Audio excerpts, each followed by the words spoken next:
My name is Heather Asiala. I'm with the Notre Dame Environmental Change Initiative, and it is my honor to introduce to you our next speaker, Dr. Jennie Hoffman. Dr. Hoffman earned a PhD from the University of Washington in marine ecology and is currently the founder and principal at Jennie Hoffman Consulting and Research. She is also involved in course development and implementation for the National Conservation Training Center.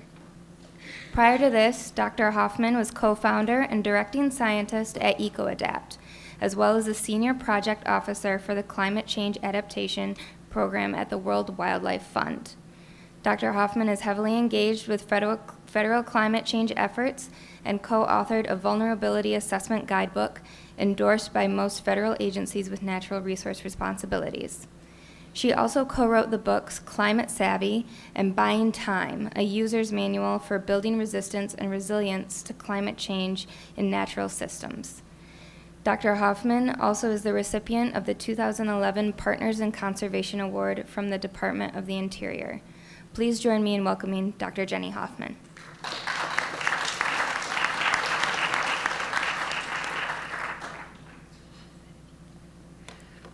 I have to say, after hearing Andy Revkin's introduction this morning, that all sounds so empty. I have seen Pete Seeger in concert, but I've never played with him. That's right. I'm trying to think, have I ever, I guess I've, yeah. That's right. Before you get going, can I just say one thing? On the first Friday of every month, if you're in the Hudson Valley, 6 p.m. till around 8:30, go to the Beacon Sloop Club, beaconsloop.org, and you can play with Pete Seeger. He's there every first Friday of the month. Woohoo! All right, so now I'm going to be moving across country to live with to play with Pete Seeger. All right, is this? No, this is not on. All right, there we go. Does that work? Ooh, yeah. Okay, so I've divided my talk into 3 parts. Part 1, I'm calling Mitigation and Adaptation. As a refresher, mitigation, this is one of these things.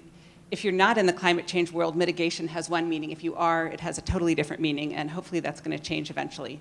But in the climate change world, mitigation is those actions that we take to try to reduce the problem of global climate change itself, reducing greenhouse gas emissions. Adaptation is what we do to limit the negative effects of global climate change, or in some cases to take advantage of positive opportunities. And so we've heard some discussion over the last few days, and I have to say it is, I've been here all 3 days, and it's really been a pleasure to be part of this, simply because as a scientist, the whole moral, ethical, et cetera, side of things gets really short shrift. People will say things like, this is a moral issue, we have a moral imperative, but they don't really get into it or struggle with what any of that means. So it's been just great being here. But so there's been discussion about should we focus on mitigation or adaptation. When I first started doing climate change adaptation work about 12 years ago, there were a lot of people who felt that doing adaptation, talking about adaptation, was wrong. It meant we were giving up on mitigation. It meant we were accepting that there was going to be climate change, and that was just wrong. But in a sense, that viewpoint says climate change is something that's going to happen in the future, and we can stop it. But really, climate change, it's happening now. It's been happening for decades, and as a geologist, I would say the climate's been changing for as long as we've had a climate. What is that, like 3.5 billion years ever since the bacteria created the atmosphere. But so climate change is happening now, and the effects of climate change are happening now. So ignoring adaptation is essentially ignoring the current suffering, the current impacts of climate change. So a mild analogy a friend of mine came up with talking to federal agencies about this is mitigation, that is the reducing greenhouse gases, that's like good road design, right? You want to design your highway system, your roads, to minimize the risk of accidents. But given that there is a non-zero probability that you'll have an accident, no matter how good your roads are, you can still have accidents, it's nice to have seatbelts as well. So adaptation is the seatbelts, mitigation is the good road design. For a slightly more stronger analogy, I might say consider a cholera epidemic. If there's a massive cholera outbreak, you don't say, wow, all these people are suffering and dying with cholera. I'm going to ignore that, and I'm going to go look for the cause of the epidemic and stop that. But you also don't say, you know, wow, all these people are suffering and dying from cholera. I'm only going to treat the people who are sick and not even try to stop new people from getting sick. Morally, you have to do both. It's good to do both. And where you personally focus your efforts, sort of a matter of personal discernment. But it's not either or, it's both. So now I'm going to walk through a few examples of why considering both adaptation and mitigation matters. And I'll say here before I get going, people often think of adaptation as sort of addressing climate change specifically. I'm now going to do something to reduce vulnerability to climate change. But adaptation can also be simply incorporating climate thinking into your actions. So the first example I want to give of why it's important to think about climate change adaptation now is our ability to succeed in some of our major conservation efforts. Creating protected areas is a huge component of conservation. This is South America. Let's see if I have a pointer. Ooh.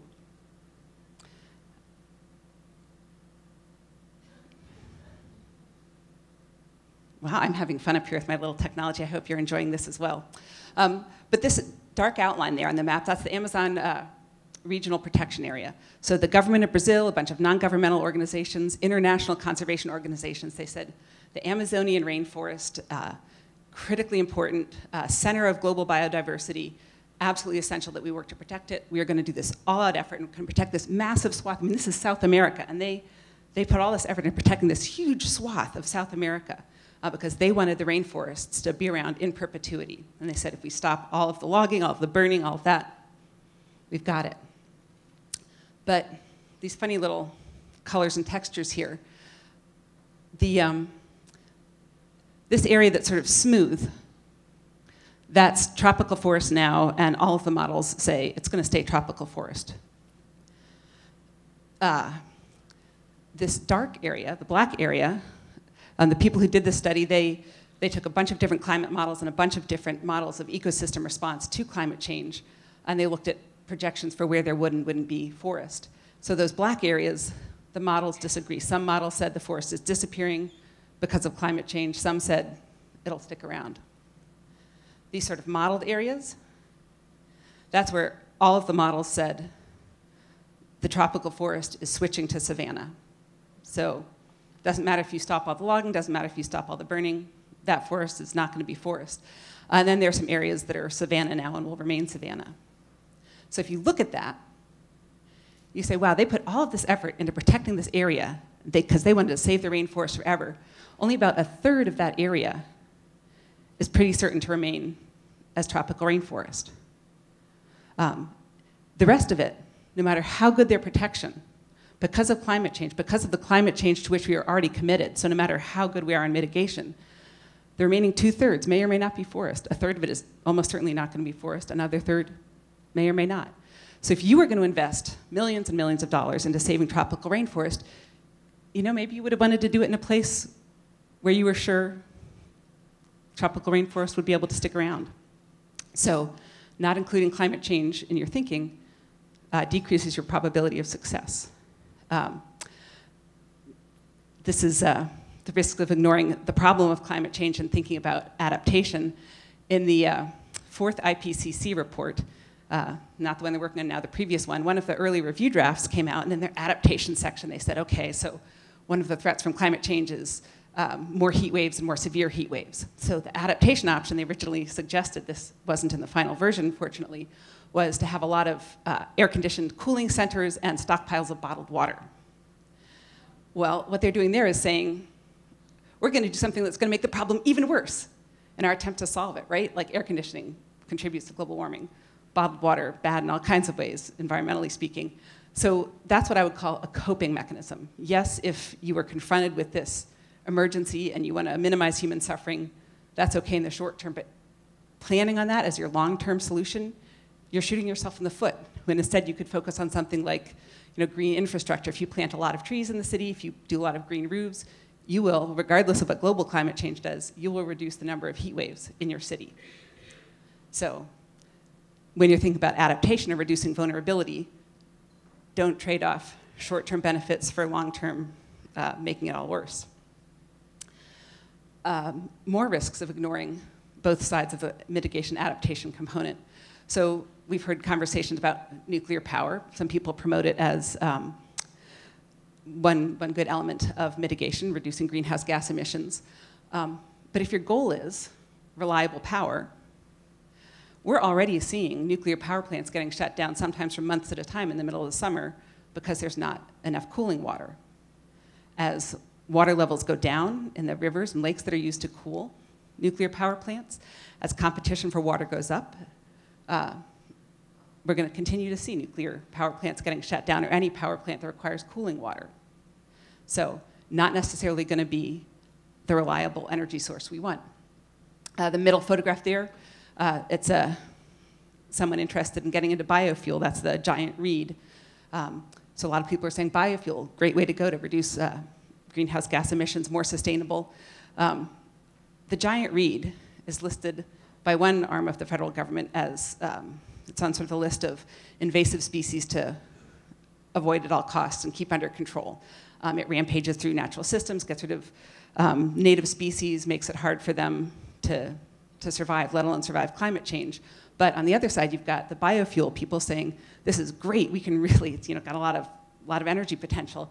And so they're promoting using it as biofuel. So that's a case where you might say, well, I'm going to go for this mitigation thing, do some biofuel.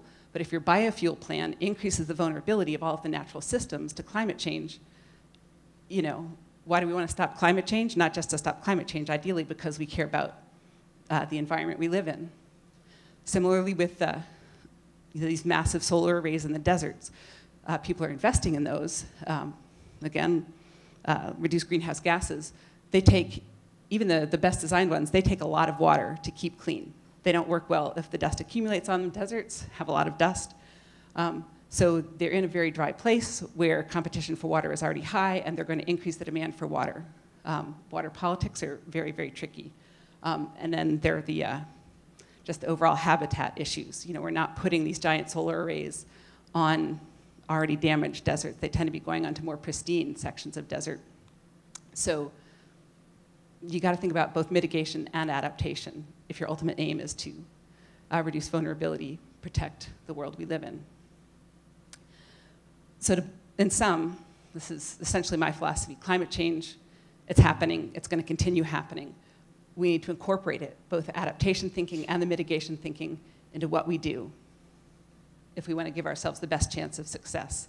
Sort of like if you live in an earthquake zone, you don't say, oh, I don't think humans are contributing to earthquakes. I'm not going to do anything about it. Or, well, we don't know when the next earthquake is going to happen. I don't know what to do. You plan for it. Similarly, if you live in a climate change zone, that is, if you live on planet Earth, you want to think about climate change. So that's part one. It's mitigation and adaptation, not either or. The next part, part two, I'm calling taking action. So again, I've been in climate change adaptation for about a dozen years. And it's been exciting. Adaptation is getting more press, more attention. All of the federal agencies now have to come out with adaptation plans this year. A lot of states have adaptation plans, a lot of counties, municipalities. But despite all of these plans and the increased attention, there's not that much on-the-ground action. It's a big frustration. Why isn't there more on-the-ground action? I think part of it, and this gets back to something that's come up in a few of the talks, it's the idea of how the environmentalists have been framing the question. I say this as, I consider myself an environmentalist. We've been saying, what are all of the changes that are going to happen, and how can I respond? Sort of the idea that, the world is going to heck in a handbasket, and we have to save the whole darn thing. Most people weren't saving the whole world before climate change became an issue. Most of us aren't going to save the whole world with climate change. So this is really overwhelming. And if you look at the behavioral sciences, they do some great studies on what motivates people to act or not motivate people to act. And if you convince people that an issue is hugely important, but not that they can do something about it, they fall into what is called avoidant maladaptation. So essentially, our behaviors as environmentalists to date have been designed, not consciously, but have essentially pushed people into avoidant maladaptation. So in terms of climate change action, we don't just need climate scientists, we need behavioral scientists. We need a lot more experts. So then looking at how do you get action. There's this quote by Thomas Merton, and I don't think he was talking about climate change action, but who knows? He said, "Do not depend on the hope of results. When you are doing the sort of work you have taken on, essentially an apostolic work, you may have to face the fact that your work will apparently be worthless and even achieve no result at all, if not, perhaps, results opposite to what you expect. As you get used to this idea, you start more and more to concentrate not on the results, but on the value, the rightness, the truth of the work itself.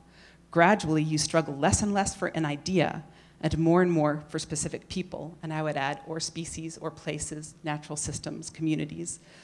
The range tends to narrow down, but it gets much more real. In the end, it is the reality of personal relationships that saves everything." In my work, I would say that's true. It's not always people's relationships with other people that motivate them, but it's their relationship, their intimate relationship to something, a species they care about, a place they care about. And so if you look at actual action that's happened, actual adaptation action, it tends to be local, people doing work because of these relationships. I'm going to skip a couple of slides here. Those are just to point out that climate change is also local as well as global. But if people are interested in that, I can talk about it in the question and answer. So I think for some people asking the question of what are all the changes that are going to happen, how can I solve those, that works. For most people, the question that moves us towards action is more like, what do I do? And how should I adjust that for the reality of climate change? What I like about this is it not only makes it more real, but also reminds us that we are all taking action and making decisions every day. We are people with agency. So this is a reminder that we are acting, we can act, we do act. And I would say any action, anything that reminds you that you can do things helps. I grew up Quaker, the Peace Church. And a lot of Quakers don't pay the federal phone tax because it's typically been instituted essentially to cover the costs of various wars we've been in. And so it's sort of a symbolic tax resistance. Now, I don't know anyone who doesn't pay their federal phone tax who thinks, I am going to bring down the military-industrial complex by not paying my phone tax. But what it is, it's a reminder that it is our choice. It is always our choice to be complicit or not. It is always our choice to do X, Y, or Z. Like we're having a great conversation about flying. Do you choose to fly or not fly? Take the train, not take the train. And some of the phrases I'm trying to banish from my vocabulary are, well, I didn't have time to. I would rather say, I chose to prioritize my time differently. And it's like, oh, I'm so busy, I had to fly around the world. It's like, well, no, I chose to prioritize flying around the world to other things. So what do I do? We all do things. How do we want to adjust those to be more in line with what we want to accomplish and maybe with our ethical sensibilities? So sure enough, if you look at surveys, I've been part of a couple of surveys of adaptation action on the ground, and things happen when adaptation is built into existing efforts and when things don't just focus on climate change. Again, it's not to say that sort of standalone adaptation plans don't matter. I think they do, but it's a faster path to action to integrate climate change thinking into what's already going on. And actually, one other meta thought before I get into a few examples of adaptation action. Stephen Gardner was talking about sort of the promise of doing something versus what you actually end up doing. There's a lot of focus on policy, and again, I think policy matters, but I see policy, big international treaties, policy on the national level, I see those as being the promise of action, but not the action itself. And a promise to act is good, action is better. The promise can facilitate action, but you don't need to have that promise in place to take action, and the promise doesn't guarantee action. So some examples of what I think are kind of cool adaptation. I've tried to provide a mix, but water quality regulation happens all of the time. Mandated, states do it, towns do it, feds do it. A lot of water quality issues. This here is a photograph of Lake Champlain. with one of its massive algae blooms. Not good for tourism, not good for enjoying it, not good for the environment. Other problems with water quality, you get paralytic shellfish poisoning. People can't do the, gathering the clams on the beach and eating them. In Lake Champlain, the EPA, they came in, they set the water quality regulatory limits, the TMDLs, and a group sued and said, you know what, you as the EPA have said that runoff levels matter, frequency of storm matters in terms of phosphorus levels, pollutant levels in the lake, and yet you set your water quality regulations, your TMDLs, you use rainfall and runoff levels from like 10 years ago. So we've got different runoff levels now, and they're just going to keep getting different in the future. You have to think about changing climatic conditions, changing runoff, changing rainfall when you're setting allowable water quality limits. And so the EPA is doing that. They're actually now doing that not just in Lake Champlain, but in a lot of places. So saying, okay, we're saying this amount of pollution on land will work for water quality. We've got to think about climate change. Prioritizing conservation effort. I like this example because one of the things people often say about adaptation is, oh, we need more money to do adaptation. This is Carlos Drews, a colleague of mine when I worked at WWF, lived down in Costa Rica. And there's this town called Playa Junquial, sea turtle nesting beach. They had, I think, 5 or 6 different species of sea turtles that nested there. And they had noticed, they noticed that tourists like to come look at the turtles. Locals like to look at the turtles. But they also noticed that a lot of the nests weren't hatching anymore. Conditions were getting warmer. Sea turtles dig their nests on the beach, and if it gets really hot, they all die. And before they all die, actually, there's the sea turtles have, the sex of the baby sea turtles is determined by the temperature of the nest. So as the nest gets warmer, you get more and more females, which is fine for a while. But eventually, if you have only females, there are a few problems with continuing the species. But so folks in Playa Junquial, they noticed they weren't, the sea turtles in the nest were dying. They said, we want to do something about this. So the first thing they did, they got maybe 20 local, kind of high school, college age kids who would patrol the beaches every night from like 11 p.m. to 4 in the morning, just patrol the beaches. When they saw a sea turtle coming up, digging a nest, depending on where it was on the beach and what species it was, they would either dig up the nest and move it into a sort of little hatchery where they would keep it cooler, or if it was far enough down the beach that the nest would survive, they would leave it but mark it so it wouldn't get disturbed. So that was local action, took no money. And they also said, well, there's been some development along the beach, people like views of the water, but they talked to all the hotels, and again, this is sort of locals, no money, said, hey, sea turtles, getting rid of the vegetation might give you a nice view, but it gives you fewer sea turtles. We'd like to plant more vegetation. So everyone was on board.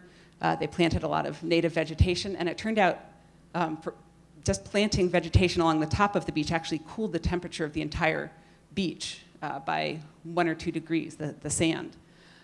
So right there, very little money, just saying, well, let's think about what's going on, what we can do. And in Playa Junquial, they also said, well, what's great is most of the development has been a little bit back from the beach, so they realized the beach is shifting inland a little bit, and it's going to be able to because they don't have buildings there, so they're actively trying to keep building back from the shore so that as sea level rises, the nesting beaches can go in. And they've worked throughout the Caribbean as part of a network now to map out sea turtle nesting beaches where that's the case, where if we protect the land behind the beach will move back. Beaches like that top picture, if there's already a massive condo there, as sea level rises, that beach is going to be in big trouble. Places where there's a huge cliff behind the beach, probably not going to be around forever. But if you've got the right place and willing people, you can do a lot, again, with very little money. Designating critical habitat. Again, this is something that's a little wonky, policy-ish, but it happens all the time. A species gets listed as endangered under the Endangered Species Act. Part of protecting that species, then you create a recovery plan. How are we going to make sure it doesn't continue its decline? We'll say this is its critical habitat. It's protected. So this butterfly, it's the Kino checker spot butterfly in California. And butterflies are great because they're fanatics who like studying and watching butterflies. And so for this particular species, people had noticed that its populations had been shifting uphill or around to the north side of hills into cooler microhabitats, and it had been shifting from its typical host plant onto a different host plant that tends to occur in cooler microhabitats. So when the Fish and Wildlife Service came through and said, all right, we're going to designate critical habitat for the species, they were able to say, here are places that are critical habitat now. We're seeing the population shift, and we see places where we think it's going to be critical habitat in the future. So they designated now, future, and corridor habitat as critical. Again, they were doing critical habitat listing. They just built climate change into their thinking for this little shorebird, a plover. It nests in the high beaches. Fish and Wildlife Service was setting critical habitat designations. They said, gosh, this in Washington State where I live, there's this peninsula that's all, I mean, maybe it gets to be as high as this stage, but it's very low. And so sea level rise is progressing quickly for all kinds of reasons. And so they said, well, we're not just going to designate critical habitat now. We're going to sort of say, well, under a 1 or 2 foot rise in sea level, this is where its critical habitat would be, and put all of that under protection sort of preemptively. So, these are decisions people are making anyway. Might as well build climate change into them. Makes them much more likely to succeed. And a final example from Fisheries Management. And this one I think is interesting because it involves dialogue between Native Alaskans, major fishing corporations, environmental groups, federal scientists. So you've got Alaska and the Aleutian Islands there, and there are a bunch of Native peoples and rural Alaskans who live on the coast. And for them, fishing, hunting, it is not a matter of luxury. It's a matter of life and death. And actually, a lot of the villages, there's this sort of the connection among a lot of the villages. And if people in one village have had, they've caught a big whale or caught 2 whales or got a lot of caribou, and they hear another village hasn't gotten enough, they'll kind of share food back and forth. It's, there aren't grocery stores. So the rural Alaskans said, so we've been fishing in these waters, and we're starting to see these big trawlers moving north into our land. The species that the trawlers are after are moving north. The trawlers are moving north, and we do not want them here because it's going to affect our ability to get the food we need to survive. And so the North Pacific Fisheries Management Council got together. It's got a lot of industry folks on it, along with federal scientists and others. They started this conversation, and they said, okay, it's better to have, we do value the ability of these people to feed themselves. We do value the need for certainty for the fisheries fleets. So we'll just say this photograph on your left, this is the map of where trawling was happening when these discussions were going on. They said, we'll draw a line around the borders where we're trawling now, and that's as far as we'll go until we know what's happening. So again, people are making decisions. If you bring the issues into those decisions, you can make climate smart decisions. You can essentially do adaptation without anything huge and fancy. And note that very few of these decisions, in fact, I don't think any of these adaptation actions I've talked about here involved fancy climate models, buying new data, creating new anything. It was, what do we know? What have we seen? What should we do about it? Okay, so we had part 1, mitigation and adaptation, not either or. Part 2, a lot of adaptation is personal. And this last part is talking about melding science and values. And I think this applies adaptation, mitigation, conservation, all kinds of things. The examples I gave were more about the science, but every decision, adaptation is a decision process, and all decisions include values at some level. They just do. A lot of scientists like to ignore this. It kind of, I think, goes back to the Enlightenment, the idea that rationality is good, there is a truth, we find out truth, and that makes a decision for us. But it's typically not the case. I remember, I don't know if anyone listens to Radiolab. Yeah, the journalist junkie. So I had this great show on decision making, right? And they're talking about, so decisions, if they're purely rational, like, wouldn't it be best? Doesn't, like, Mr. Spock on Star Trek, the emotionless Vulcan, he must be a great decision maker, right? Purely rational. And they told the story about this guy, Elliot, I think they called him, had wife, job, kids, perfectly normal, got a brain tumor in the part of his brain associated with emotions, did surgery, seemed to go really well, had complete function, but then it turned out he'd essentially lost his emotional response. They would show him, hook his brain up, show him photographs of, people being dismembered, just horrific photographs that most of us would respond to, and no response. And what happened, instead of becoming better at making decisions, he became worse. Like the decision about filling out a form. It'd be like, well, should I use the black pen because that goes along with the black ink on the form, but maybe I should use the blue pen because then that'll contrast with it, but the blue pen is a little bit low in ink, so all these facts that were just coming to bear and swamping him, he couldn't just get beyond to say, who cares, it doesn't matter, I'm gonna use whatever one. So being purely rational makes it harder to make decisions. And even, again, in the environmental world, people like to talk about the precautionary principle. It sounds like a nice, if we invoke the precautionary principle, then we will make environmentally sound decisions without having to say, these values matter more than those values. And I remember I was at this panel once on ocean acidification and fisheries. And so, climate scientists got up and gave the, the doom and gloom speech, right? We're all gonna die. And this fisherman got up and he said, completely without irony, he said, I always thought the precautionary principle was just some tree hugger thing, but hearing this talk, I get it. I get it. It's not a tree hugger thing. These species are almost certain to go extinct, these fish that I make my living on, that we all love to eat. If they're almost certainly gonna go extinct, we need to fish the heck out of them now or they're gonna go to waste. And so you laugh, right? It's like, oh, how could he reach that conclusion? But it's, from where he's sitting, that's not unreasonable, that's not irrational. That's the precautionary principle. What are you being precautionary about? And so getting back to this idea of, having a vision for the future, decision-making is a forward-looking process.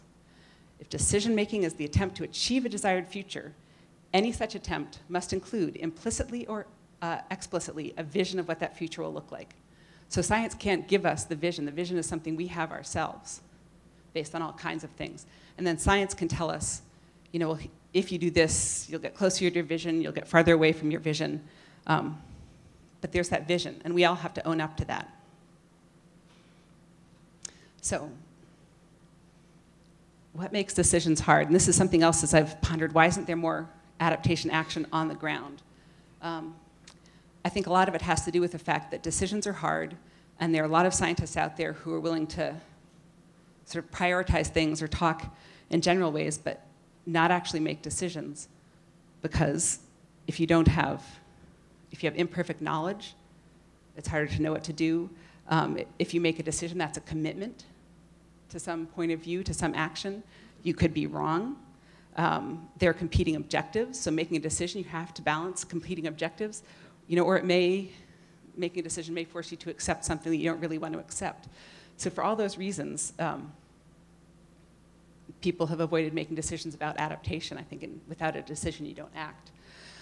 But there's this whole, another type of expert to bring in would be decision analysts. There are a lot of processes out there for decision making, analyzing your decisions.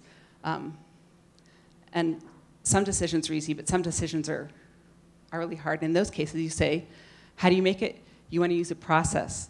This is from a cool study from the business world.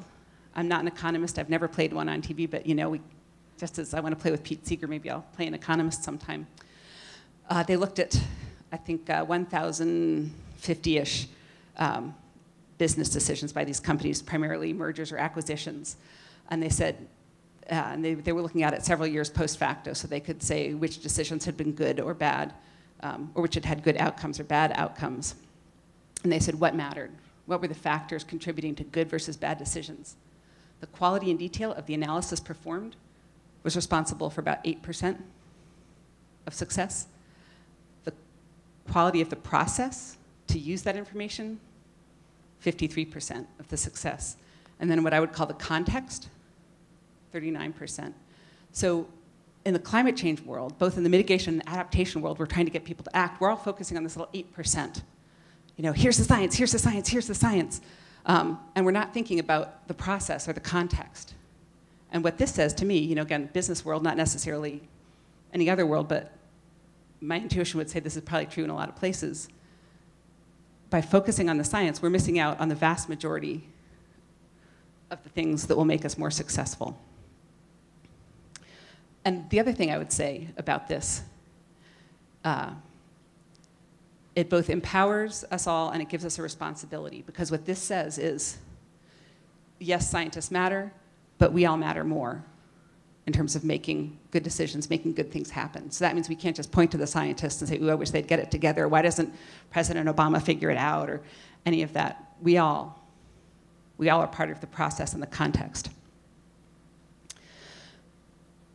So, elements of a good decision process. There's a group in Vancouver that does, they sort of created this process called structured decision making, which is essentially applying decision analysis to complex environmental problems. And what draws me about them and their process is they were moved into, it gets back to what Andy was talking about, Andy 1 was talking about, with making the invisible visible. They said, you know, we're looking at all of these decisions that are being made, and First Nations, they're in Canada, so First Nations, that tribes, First Nations, their concerns aren't being brought into it. Their losses aren't being seen. And I think this is often true of marginalized people. Their losses aren't seen and their needs aren't seen. And so this group said, we want to create a decision process where you can walk through it and make those needs and costs visible, and also therefore making the objectives and values visible. So this process they've come up with, you start out by spending time clarifying what is the problem you're trying to solve, what's the decision you have to make, why do you want to make some decision, what are your objectives, goals, and values, what is it you want to, what are the sort of the values that are informing your choice, not the specific thing you're going to do, but the suite of things you want to achieve. And already I would say this is, focusing on these two things as a start is what makes it different from a lot of decision-making processes today, because we often jump to, what are we going to do? Here's a solution in search of a problem, or people don't think about what are these objectives and goals. They don't lay them out. So your problem, your objectives, what are your alternatives for action? So you don't say, this is the thing I'm going to do. You want to come up with a suite of things that you might do. And then having the suite of possible action alternatives, then you want to say, well, looking across those alternatives, how well do they perform? How well would each of those sets of actions meet my different objectives? What trade-offs do I have to make? And then what's uncertain and how do you deal with risk? Both topics that have come up before and I think are really, really important. So what's my problem? Some key points here: focus on a tractable problem. So again, this is the solving all the problems of the world versus focusing on a particular problem. What can I do? What can I influence? If you're looking at decisions that are out of your hands, you're probably not going to have very good luck at making them. Decisions you can influence. A powerful experience for me with this, focusing on things that you can do that are within your control. We did a series of workshops with a group called Skyland Alliance in Arizona. And the first workshop was all about climate change impacts, and the second workshop was all about coming up with adaptation ideas. And then the third workshop is going to be about, did we implement them, how well did they do? And so for the second workshop, we were coming up with ideas for action. Our ground rule was, you can only come up with an idea for action that the people in the room could implement. And that turned out to be really hard for people to be, well, there's this, growth management plan there. Here are all these great things we could do with that plan. Right, well, who in here works on that? Well, none of us. We'd have to go talk to so-and-so. It's like, all right, if you aren't in charge of writing that plan, that's not what we're going to talk about. And people were just struggling. First, they were focused on natural resource management. They all wanted to do that. And then finally I said, well, who in this room identifies as a natural resource manager? None of them did. So I said, okay, we are not going to talk about natural resource management because none of you do that. And in the end, there was someone who was an educator with the National Park Service, and he said, well, we're doing this 2-day biodiversity university in conjunction with a BioBlitz, and I guess we could see about bringing climate change into all of our educational programs there. And, but I'd need a bunch of people to help me do that, and people in the room were like, sure, I can help you do that. And so the next day he emailed his boss. He said, what do you think? His boss was like, oh, that's great. Got totally on board with it. National Geographic, who was doing some filming for the BioBlitz, heard about it. They thought, ooh, that's great. So, the difference between, oh, we need to change this plan, no one works on it, probably nothing happens, versus, well, here's the thing I'm doing. All right, within a day he had his bosses sign off. Within 2 days he'd had National Geographic on board. That's huge. Asking the right question. And here again, it's, I think, simple changes in how we ask the question can make a big difference in terms of ability to move forward. And that, again, is the nice thing about having a decision process, is it helps you identify where the actual impediments to decision making are, and then helps you move past those impediments. So a lot of people, I think, ask, well, what should I do about climate change, or what should I do about all the ills of the world? But I would say the question to ask is, what am I doing about climate change now? As I said, it's not in the future, it's now. So how are you responding to climate change? How have you been responding to climate change? Are you happy with that? If you are happy with how you're responding to climate change, great. You don't even need to make a decision about how to respond, because you're already responding in a way that you think is good. If you don't like how you're responding, you might as well try anything else, because you're not happy with your response. So you don't have to do the right thing. But if you know you're not doing a right thing, you might as well try something else. And focusing on what you can do. That gets back to that story I told about the Skyland Alliance. If you want to move forward, if you want to do something, you don't have to think huge. You have to think about yourself. Objectives and values. There's another quote from the scientific literature. It says, climate change will make us, we'll have to decide whether we want to be curators, preserving or restoring historical systems for their historical significance, so restoring to the past, or do we want to be gardeners, acting to maximize aesthetic or spiritual value? Do we want to be farmers, acting to maximize economic value? Or do we want to be, gosh, what do they call this last one? But essentially focusing on saving particular species no matter what, in context, out of context. And I find that a very helpful quote. It doesn't capture the entirety of the possibilities, but what it does say is we all have assumptions we bring into this. Like some people say, well, of course we're going to focus on the most vulnerable, or of course we're going to focus on species, or of course we're going to do this or that. But you have to make them visible. And pretending decisions are purely rational or value-free. Again, a lot of scientists like to do this, well, if you believe in climate change, then you do X, Y, or Z. But pretending decisions are purely rational or value-free makes it more likely that we will fail to recognize the values or objectives of marginalized people. So again, in the climate change adaptation world, one thing people say is, we know that species are, some species are changing their range in response to climate change, or shifting their distribution north or uphill or whatever. So we need to increase connectivity, make it possible for species to have that natural response, because that'll increase the chance that species will persist. That sounds great. If your goal is for the persistence of species somewhere.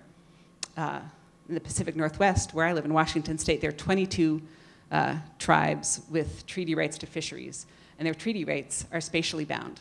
It's like, this is where you have rights to access fish. This is where you have rights to access shellfish. This is where you have right to access game. And several of the tribes are saying essentially, I don't like the idea of connectivity, because I don't care if the species survives. I mean, they do care that the species survives somewhere, but they also want access. And so if connectivity moves the species out of where they can access it, that's a huge loss for them. Actually, a story we were talking about last night with sort of an interesting objective-based story. I was in Madagascar working on a climate change project. And I was talking to this woman. She's like, so Madagascar, massive deforestation. People sell the wood. People use it, charcoal cooking, charcoal heating. And someone's like, well, we've got these great solar cook stoves. We give them to people for free, easy to maintain. When we're in the village, they use them. They know how to use them. We see them use them. And then we leave, and they go right back to the charcoal stoves. And we have no idea why. Going back to a technology that, not only is it bad for the planet, but it means they have to go out and get wood and charcoal, expensive, blah, blah, blah. No idea what's going on. And so then I was relating the story to a guy I knew from the States, but he'd lived in Madagascar for 20 years, married this Malagasy woman. I told him the story. He's like, well, duh, you can't burn your rice on a solar cook stove. If you go to Madagascar, any truck stop in Madagascar, essentially there will be this bottle of, or jug of burnt rice water on the table. It's sort of like the national drink in a way. You cook your rice, it burns, you eat the rice that's not burned, you pour more water in, you boil it up, and you get burnt rice water, and they love it, right? So you've got to be aware there are objectives and values and things out there that matter that you may not even consider. But if you don't, you may not succeed, or people won't be getting what they want. I think it's also important to distinguish between your fundamental objectives and your means objectives. What I see in the climate change world, one of the big problems here is people say, I want to convince people that climate change is real. I just have to convince people that climate change is real, and they see that as their objective. But I think for a lot of us, the fundamental objective isn't for people to believe in climate change or to think it's real, to think it's a consequence, there are consequences, but for people to take particular actions, right? And so if you say, my fundamental objective is convincing people that climate change is real, you may never get anywhere near your actual objective of behavior change. So you want to make sure, what are you assuming when you say this is my objective? The assumption here, as we've heard before, is that giving people information will make them behave in the ways you want. But if there are things you want people to do, acknowledge that. Measuring outcomes, another great element of this structured decision-making process that I mentioned. It doesn't put everything in terms of dollars. It says, you've got your outcomes, you've said what matters to you, and we have to have a way to compare apples and oranges. People are saying, well, you can't compare apples and oranges, you have to put everything in terms of money or in terms of something where you can compare it easily. But the goal here is to say, well, if you've said the things that matter to you, you want ways to measure whether you've succeeded that match what matters. And so there's some great stories from the field of how they've done this, working with a whole different suite of objectives and not putting everything in terms of one unit of measurement. Options for actions. You want to be creative. You want to think outside the box. And here, I don't know, how many people have seen The Mission? Yes, I don't know if you remember. I love The Mission for all kinds of reasons, but there's that scene at the end where everyone's been killed, and the cardinal says, wow, that was tough, that was not great, but unfortunately, we have to work in the world, and the world is thus. And the other guy responds by saying, no, we have made the world thus. I have made the world thus. And I think by not taking the time to think, what are the actual constraints? What do I want out of the world? What could I do? We're sort of contributing to making the world thus. Limiting our own imagination is limiting what the world can be.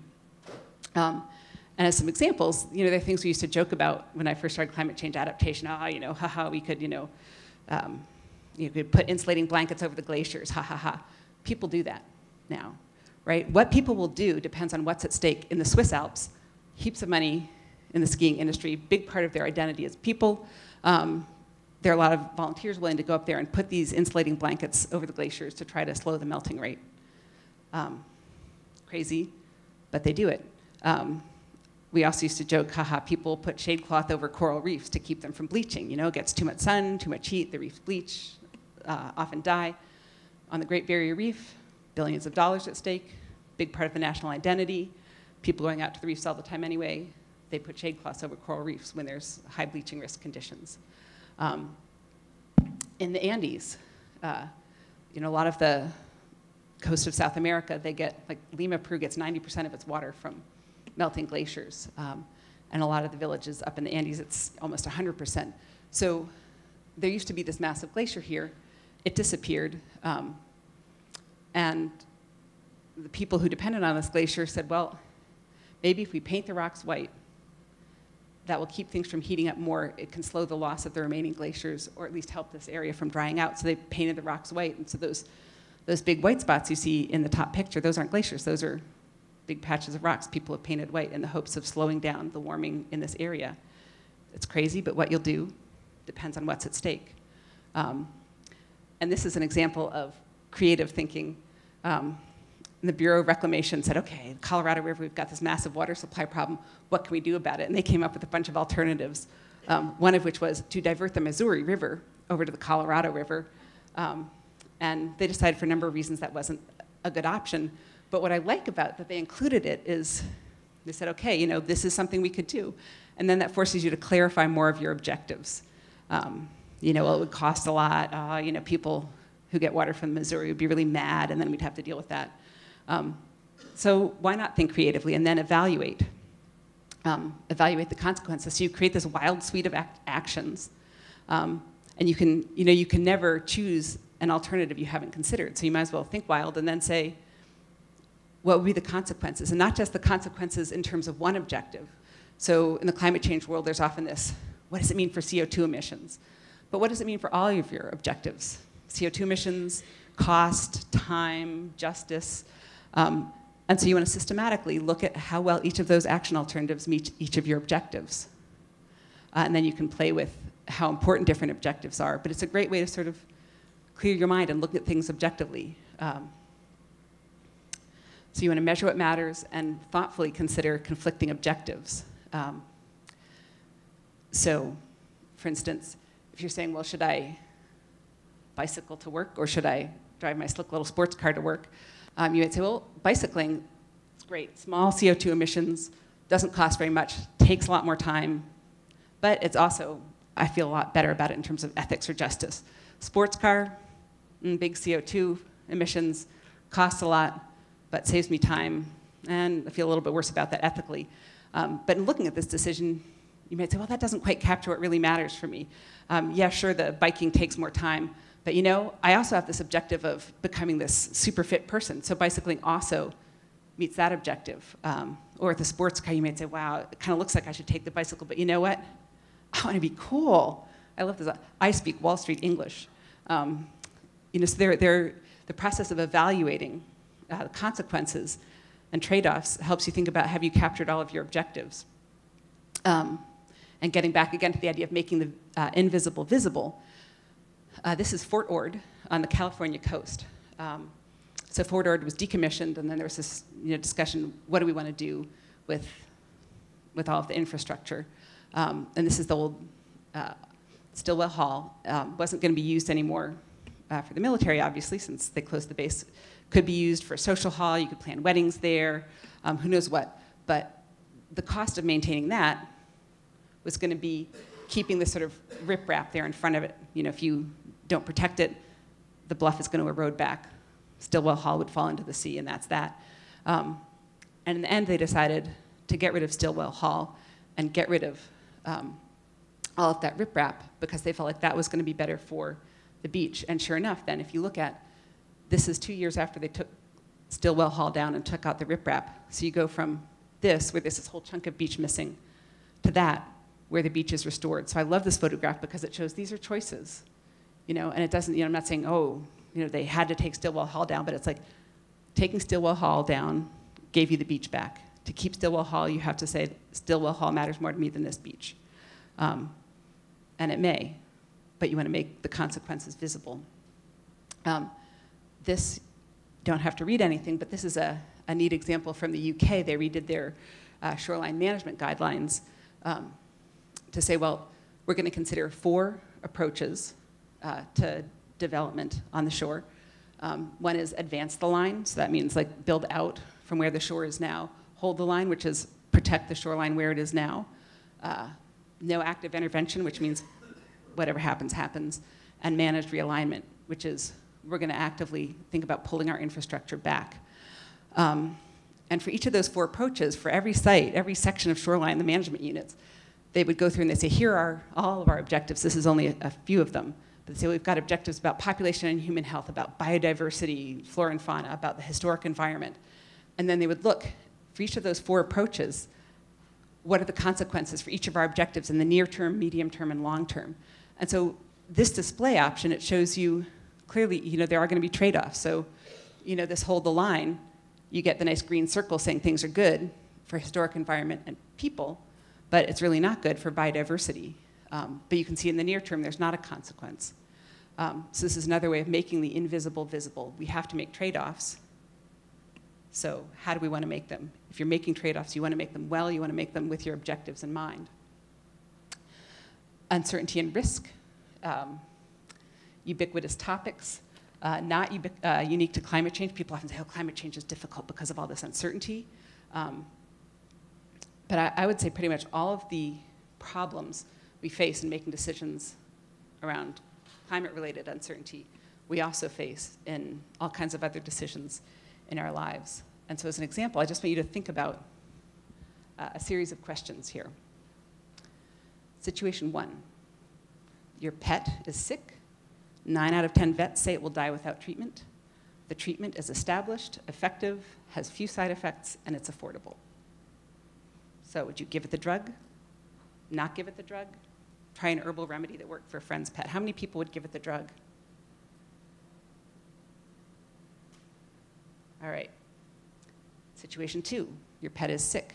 4 out of 10 vets say it will die without treatment. The treatment is established, effective, has few side effects, and is affordable. Give it the drug? No drug? Herbal remedy. Who gives it the drug now? Not too different. Interesting. Anyone who changed their mind want to say why?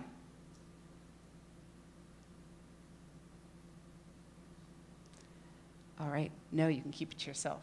But as you're thinking about these, think about a lot of the same things you think about when you're deciding this question. The same issues come up with climate change. So situation 3, your pet is sick. 4 out of 10 vets say it will die without treatment. There's no proven treatment, but there's an expensive experimental drug with uncertain risks and effectiveness. Give it the drug? Not give it the drug? Herbal remedy. Drug. Very few drug people. Okay, so now I know there are a lot of you out there who changed your mind. Why no drug now? Expensive and maybe works is very different than affordable when you care about your pet. Right. The cost is higher. The likelihood of it actually doing what you want it to do is lower. Any other thoughts about why changing? Yeah. I don't know the effect on the pet. Maybe I'll make this creature that I care about look really worse. Right. So not only might it not accomplish what you want it to accomplish, it might actually do more damage, do more harm than good. No one's mentioned the 4 out of 10 vets. This is one of those interesting things. I didn't write the question with this in mind, but I realized when I put this up, there are these great studies where if you tell people, here's a surgery, it has in this case, right, if you said 60% of vets say your pet is fine. People tend to not do something. 40% of vets say your pet is going to die. People are more likely to take action. So how you frame the exact same information makes a big difference. Okay, so here we've got these pet questions. Your child is sick. 4 out of 10 doctors say she will die without treatment. No proven treatment, but there's an experimental drug that's expensive, uncertain risks, uncertain effectiveness. How many people would give their child the drug? And so why is it different for the child than the pet? Child's valued more. So some of what's come up here is what something is worth to you, what the costs of it are, both in terms of money and in terms of potential negative side effects. There's also the certainty, although that didn't seem to play out much with this group. You know, how certain is it that something bad is going to happen if you don't do anything? So these same issues come into mind when you're making decisions about climate change. So if you're saying, I don't know how to decide this, think, well, how would I decide if it were a question about giving a drug to a pet or a child or something? So, summary, you had part 1, both mitigation and adaptation are essential, not either or. Part 2, action is possible, it's happening, and it's often personal. Part 3, process matters. The problem, how you define the problem, and your objectives are touchstones, not necessarily the science itself. And a final thought to leave you with, a quote from my friend Molly Cross: the best place to start is somewhere.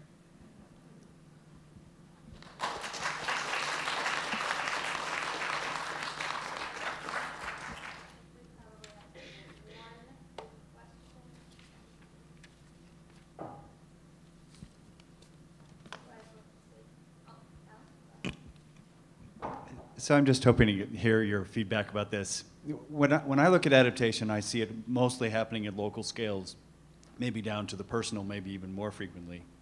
But the thing that I struggle with is that those approaches will not scale up necessarily to the big institutional scale, regional scale problems or national problems that we also face.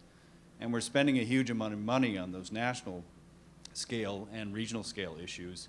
without really a model of success. I mostly see gridlock and not forward motion on adaptation. So my question is, do you see a model that bridges those scales, that a model that's being applied at the local scale, where we have a single decision maker or something like that that makes it work, how can that be scaled up to these big things where we're really spending all of our resources? I think there are some things that can't be scaled up, and this is an active area of, I don't know what you call it, internal inquiry for me as well, because there's this desire to scale it up and do things on a national scale and have like a national climate service or national this or national that. And I think those are great for some things. I think there's some problems those will never address. So I think some things have to continue happening at the local individualist scale. That's okay. But I agree with you that there also needs to be a ramping up. And I think some of what will happen is as you get, there are a lot of, doing these trainings with the Fish and Wildlife Service, other federal agencies, a lot of people, the natural resource managers on the ground making decisions, they are starting to incorporate climate change into what they do. And as they work through these real issues, then it becomes clearer. So with the Federal Energy Regulatory Commission, they are not going to budge until there's a mandate from the above saying you have to include climate change. So there you can say, okay, we've seen that these FERC people, they are not going to budge on dam permits or whatever until they get a mandate. So we're going to get a mandate for them. For a lot of the species recovery plans or critical habitat designations, there are a lot of things where we don't need any more than we have already. People are starting to do it, and mostly what we need is for people to be aware that other people are doing it, and here's examples of how they have. So we don't need a national mandate, we just need, and I think it's sort of happening organically, communication amongst people. Yeah, so I guess that's what I would say, is that by making it more real, it makes it clear what needs to be focused on. It can move it out of that sort of abstract idea space into the concrete space and could make policy easier to achieve or not. But if it doesn't, then we're no worse off than we are now. But again, I think recognizing that there's a lot we can do without the big scale. It's like voting, right? If everyone does it, it's a huge effect. So.